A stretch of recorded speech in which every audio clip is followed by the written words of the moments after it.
জামাত ইসলামী এই দেশে নতুন ভুইভোর নয়, এদেশের কচুরি পানা নয়। পৌনে 1 শতাব্দী ধরে জামাত ইসলামী এদেশে কাজ করছে। বোমা মারার রাজনীতি জামাত ইসলামী করে না। জামাত কি চায়? জামাত ইসলামের অসংখ্য সাহিত্য ভান্ডার ছড়িয়ে দেওয়া আছে সর্বত্র। একটা বই দেখে প্রমাণ করুন যে এই বইয়ের এই লেখার কারণে যুবকেরা উত্তেজিত হয়ে আল্লাহর আইন প্রতিষ্ঠার জন্য জজ মারা শুরু করেছে। বলেন, জামাত ইসলামী গণতান্ত্রিক পদ্ধতিতে আল্লাহর আইন প্রতিষ্ঠা করবে, সেটা কি? ওটা হচ্ছে মদিনায় রাসূলুল্লাহ যে কায়দায় রাষ্ট্র প্রতিষ্ঠা করেছিলেন, চুরি নাই, ডাকাতি নাই, জেনা নাই, হত্যা নাই, ধর্ষণ নাই, মানুষ দরজা খুলে ঘুমাবার সুযোগ পায়।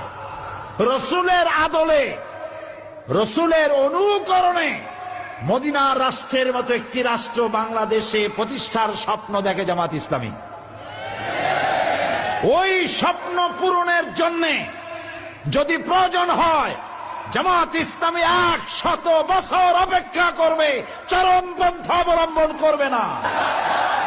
মূল বক্তব্য হলো এদেশ থেকে ইসলামকে নির্মূল করার জন্য, ইসলামকে বিদায় করার জন্য, দাড়ি টুপিওয়ালাদেরকে বদনাম করার জন্য উঠে পড়ে লেগেছে। এদেশের আলেমদের সাথে, ইসলামী আন্দোলনের সাথে এই জঙ্গিবাদের, সন্ত্রাসের কোনো সম্পর্ক নাই, এটা প্রমাণিত।